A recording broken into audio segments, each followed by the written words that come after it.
Hai guys, kita hari ini mau foto portrait tour. Foto portrait itu adalah foto seseorang yang mengeluarkan auranya, kepribadian seseorang itu di dalam sebuah foto. Hari ini kita mau foto foundernya Rumah Harapan Indonesia, yaitu Bu Valen. Ntar kita ngobrol-ngobrol, siapa sih Rumah Harapan Indonesia. 7 tahun yang lalu kita foto dia dengan anaknya juga. Kita lihat yuk bedanya seperti apa sih sekarang.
Apa kabar Ibu? Kabar baik, terima kasih sudah mengundang saya ke studionya Kak Diana. Iya, tapi udah pernah Bu. Iya, kan ini udah 7 tahun yang lalu. 7 tahun yang lalu, iya. Kita remake lagi ya. Iya. Dan benar-benar waktu itu sama anak aku ya kalau nggak salah ya. Waktu itu masih 17 tahun ya Bu ya? Iya masih 17 Sekarang tahun. udah 23. Udah lulus kuliah 20 juga. mau 24 ya. Iya, oke. Nah teman-teman, kita mau tahu nih Rumah Harapan Indonesia tuh apa sih? Iya, jadi Rumah Harapan Indonesia itu adalah rumah singgah buat anak-anak sakit dari keluarga tidak mampu yang datang dari daerah ke kota-kota besar di Indonesia.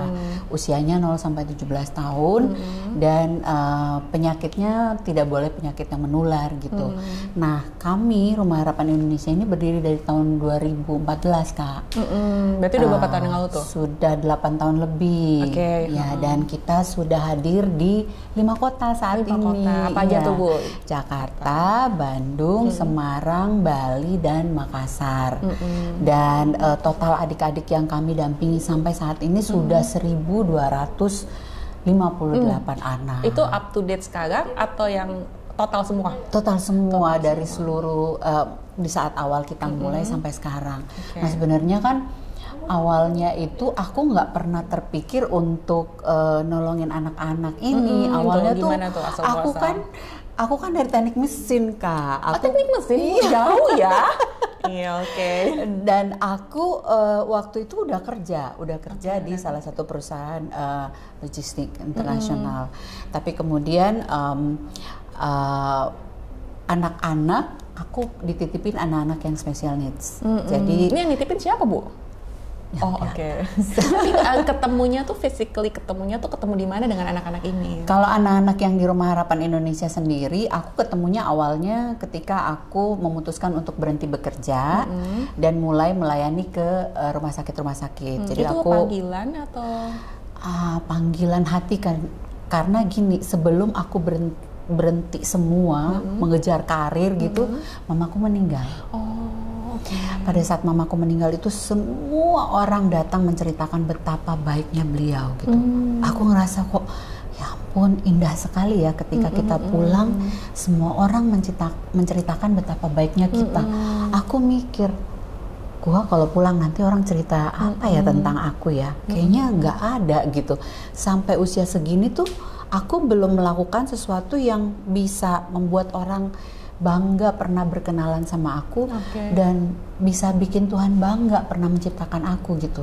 Jadi aku waktu itu langsung memutuskan untuk duduk diam di kaki Tuhan dan mulai bertanya, Tuhan maunya apa buat hidup aku yang nggak tahu berapa tahun lagi nih. Kita kan nggak pernah tahu, one day semua orang pasti meninggal, tapi kapan itu kita nggak tahu. Aku pengen ketika aku meninggal nanti, anak-anakku bangga punya orang tua seperti aku, teman-temanku bangga pernah kenal aku, dan Tuhan bangga pernah menciptakan aku.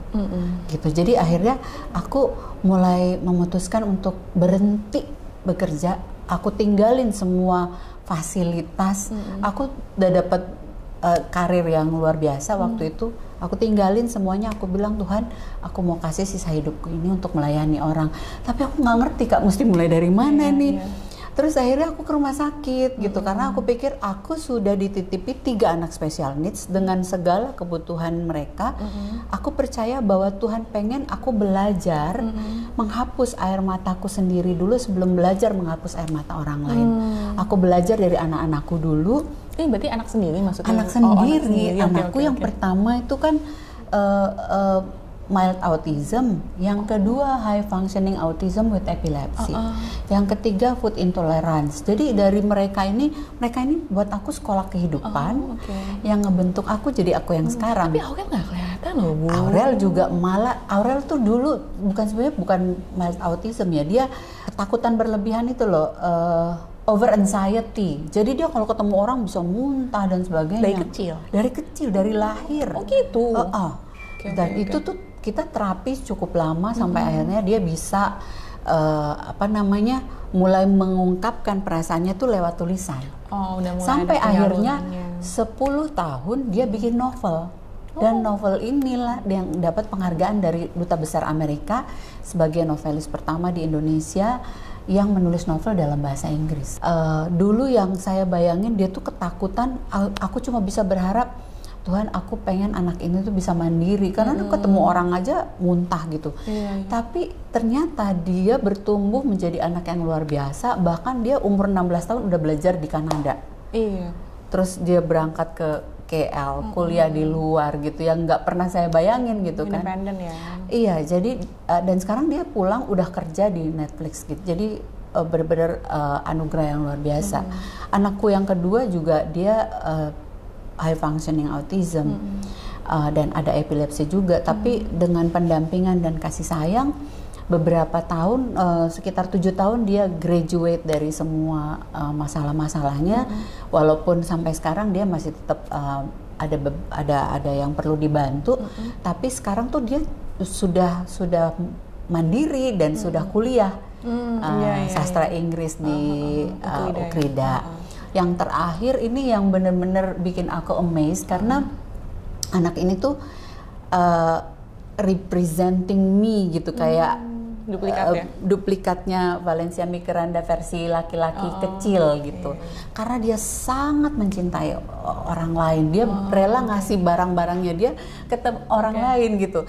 Jadi benar-benar anak inilah yang dulu dia food intolerance. Jadi aku tuh bisa bikin dia graduate dari food intolerance itu karena aku provokasi eliminasi sampai dia cukup kuat untuk melawan semua alerginya, dan dia jadi anak yang sangat cerdas, IQ-nya cukup sangat tinggi, dan sekarang dia sekolah di Smart 1. Dia bilang sama aku, Ma, pokoknya aku akan menggantikan Mama nanti, jadi aku akan jadi dokter supaya bisa bantu Mama di yayasan, dan Mama nggak usah lagi cari uang buat RHI, aku aja nanti yang cari uang buat RHI. Jadi ini bener-bener kayak ngerasa aku tuh dititipin anak-anak special needs untuk ngebentuk aku, tapi sekaligus juga Tuhan persiapkan satu anak untuk menjadi penerus buat nerusin Rumah Harapan Indonesia nanti. Jadi kelak Rumah Harapan Indonesia, mudah-mudahan ya, kita berdoa sama-sama supaya Rumah Harapan Indonesia ini bisa hadir di kota-kota besar di seluruh Indonesia. Tanpa saya pun juga semoga semuanya bisa berjalan, dan akan lebih banyak lagi anak-anak sakit yang bisa kita bantu, dan lebih banyak lagi harapan-harapan yang bisa hadir buat anak-anak yang di Indonesia, karena banyak kakak yang datang ke RHI itu dengan kondisi yang udah hampir meninggal. Jadi ada yang datang dengan udah darah dari hidung, dari telinga, dari mata, kayaknya udah nggak mungkin hidup gitu. Tapi di Rumah Harapan kita membantu mereka, mendampingi mereka dengan penuh kasih sayang dan membuat mereka bahagia. Rumah Harapan itu tidak seperti rumah penampungan anak-anak sakit, enggak. Benar-benar kayak feel like home gitu. Jadi orang-orang merasa kayak di dalam keluarga yang hangat, kakak-kakaknya semuanya welcome dan selalu ngajakin main. So kita membuat anak-anak yang ada di Rumah Harapan ini benar-benar happy karena tagline kami happiness is the best medicine gitu.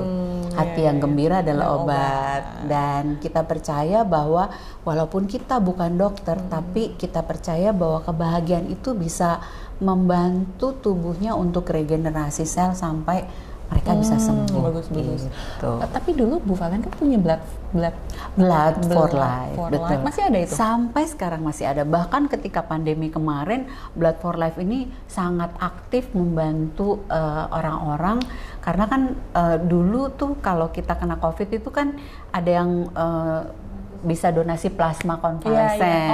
Oh itu Blood for Life ini juga? Blood for Life yang membantu. Jadi Blood for Life duluan atau RHI duluan? Blood for Life duluan. Jadi Blood for Life karena terinspirasi dari mamaku. Mamaku kan kanker, cuci darah 2 hari sekali juga. Jadi pada saat saya membantu mama itu ada orang yang meninggal karena nggak dapat donor. Saya ngerasa oh my god, di luar sana ada jutaan orang yang sebenarnya rindu untuk mendonorkan darahnya, tapi mereka nggak tahu siapa yang mesti dibantu. On the other hand, di rumah sakit there's a lot of people crying for help, tapi mereka nggak tahu mesti cari bantuan kemana. Nah, saya merasa bahwa saya punya sosial media. Sosial media ini powerful banget. Saya bisa pakai sosial media untuk pamer, atau saya bisa pakai sosial media saya untuk menolong orang. Nah, saya memilih untuk menolong orang. Sampai akhirnya Twitter saya ini kemudian direcognize sama US Embassy dan saya diundang ke Amerika untuk bicara di beberapa negara bagian, sharing bagaimana kami mendirikan Blood for Life di Indonesia tanpa karyawan, tanpa dana, tapi bisa hadir di 22 kota di seluruh Indonesia. Sampai detik ini? Sampai detik ini. Jadi Blood for Life itu sama kayak PMI atau? Beda. Kalau PMI kan yang nyedot darah, kalau Blood for Life kami adalah komunitas standby donor. Ketika ada orang yang membutuhkan darah yang sama dengan Kak Diana dan berada di remote area yang sama, Kak Diana akan dapat email, Kak Diana akan dapat SMS. Berarti kemarin yang pas COVID itu lots of people banget dong ya? Iya. Dan mereka akan kasih tahu nggak kalau mereka pernah punya COVID? Iya, kan betul. Untuk yang untuk bisa dapetin darah plasma konvalesen mereka harus free dari COVID setelah 14 hari. Terus mereka daftarin di situ. Karena dia komunitas doang, jadi kita nggak ada rumah singgahnya. Tapi sampai sekarang masih membantu orang-orang untuk cari donor. Berarti ada manajemen IT team yang ngurusin gitu-gituannya dong ya? Ada administratifnya? Ada. Office-nya di mana? Nah, dulu ya, ini lucu. Blood for Life ini kan adanya di dunia maya. Iya. Jadi kita menyebut, dan semua orang yang datang adalah orang-orang yang urgent untuk dibantu. Makanya kita menyebutnya seperti kayak orang di IGD kan. Jadinya kita menyebutnya IGD Maya. Gitu. Tapi one day ada orang telepon, Kak Maya, tolong cariin darah dong. Kita mikir, waduh ini harusnya kita kayaknya mesti ganti nama. Jadi sampai sekarang kita ganti menjadi IGD virtual. Kan nggak mungkin manggil Mbak virtual kan, nggak mungkin. Nah, sampai sekarang masih ada. Cuma memang namanya organisasi yang tidak ada kantornya. Terus juga kami tidak mengumpulkan dana masyarakat. Jadi memang agak susah banget, terutama volunteer. Volunteer itu membakar semangat orang untuk terus-menerus. Mesti ada kampanye. Iya.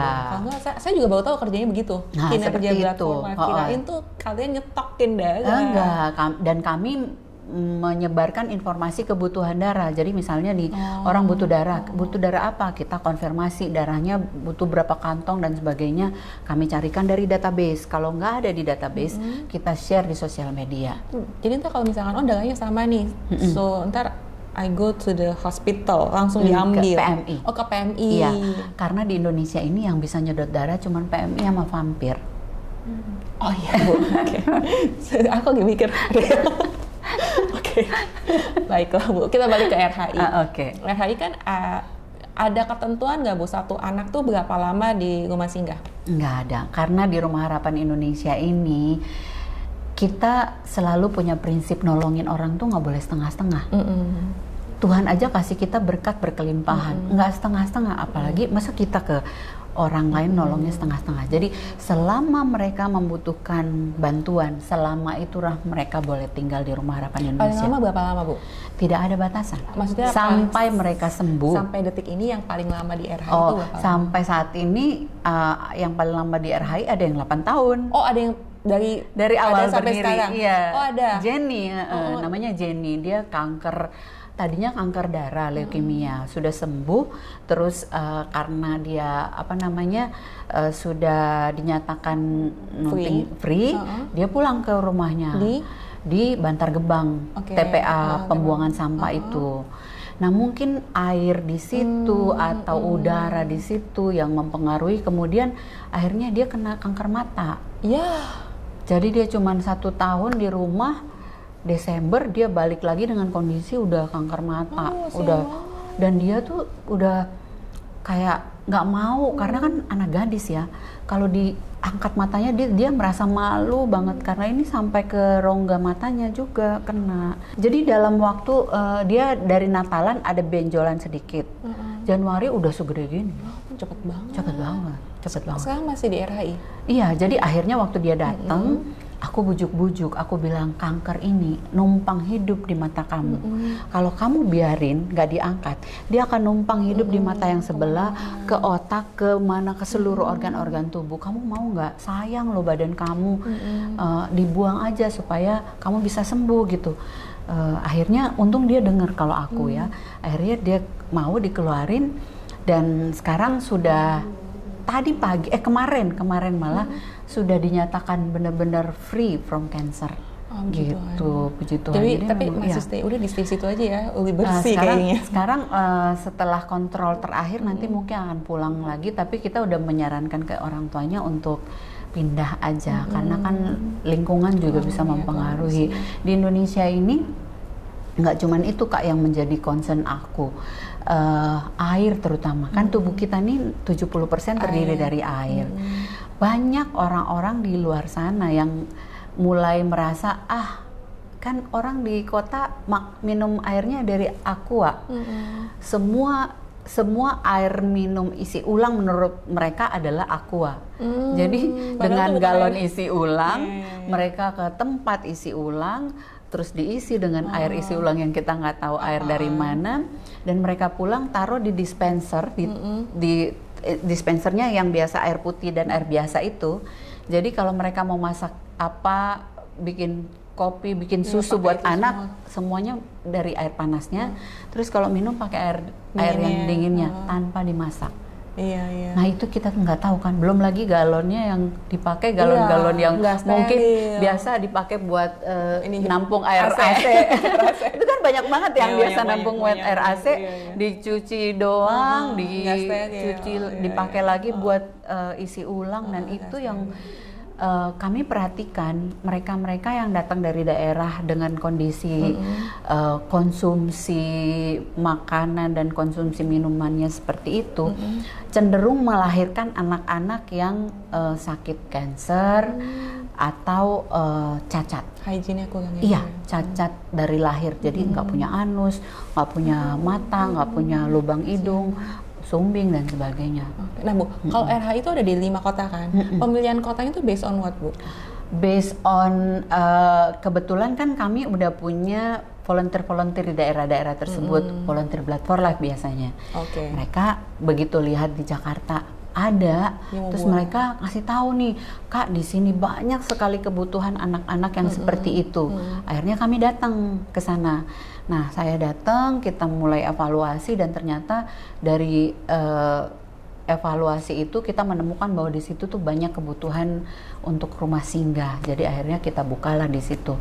Dan memang pemilihannya tuh yang daerah-daerah yang udah ada volunteernya, karena kan yang paling utama di Rumah Harapan itu kan volunteer dan pengurus. Tapi itu apakah dekat dengan kota-kota yang punya rumah sakit besar juga? Iya, memang harusnya karena kita bukanya di lokasi-lokasi yang dipakai oleh pasien-pasien rujukan dari daerah. Jadi dirujuk dari daerah ke kota besar. Nah, disitulah kita. Iya, begitu. Oke.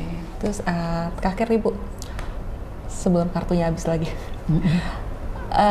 harapan untuk Rumah Harapan Indonesia di tahun 2023 nih, kita udah pasca pandemi ya mestinya ya. Apa tuh Bu? Iya, harapan saya semoga ya di tahun 2023 ini kita bisa menjangkau lebih banyak lagi anak-anak untuk kita bantu, kita bawa lagi lebih banyak lagi harapan buat anak-anak yang hampir kehilangan harapan, dan semoga perekonomian di Indonesia ini tidak down karena resesi dan pemilihan presiden ya. Semoga semuanya aman-aman aja, sehingga kami juga di RHI punya rencana untuk mengembangkan sayap, membantu anak-anak di Surabaya dan Medan. Oh, belum ada ya di situ? Iya, jadi kita berharap kalau misalnya Tuhan berkenan, kita akan buka di Surabaya dan Medan, supaya tidak ada lagi anak-anak yang tidak berobat karena mereka sakit. Karena kan anak-anak ini menurut kami anak-anak adalah masa depan bangsa.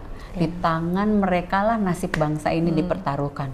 Bukan tidak mungkin salah satu dari mereka bisa jadi pemimpin bangsa ini. Kayak presiden aja tukang kayu bisa jadi presiden kan gitu. Kita nggak pernah membayangkan bahwa one day mungkin anak-anak inilah yang akan menjadi the next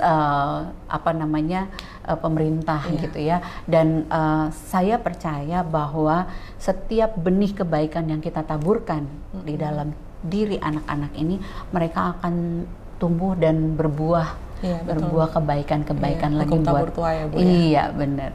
Makasih ya Bu. Thank you for coming. Thank you. Teman-teman kalau mau memberikan dukungan pada RHI, ntar ada di bawah ya linknya dan nomor rekeningnya ya Bu ya. Ntar kita dikasih di bawah. Makasih. Dah.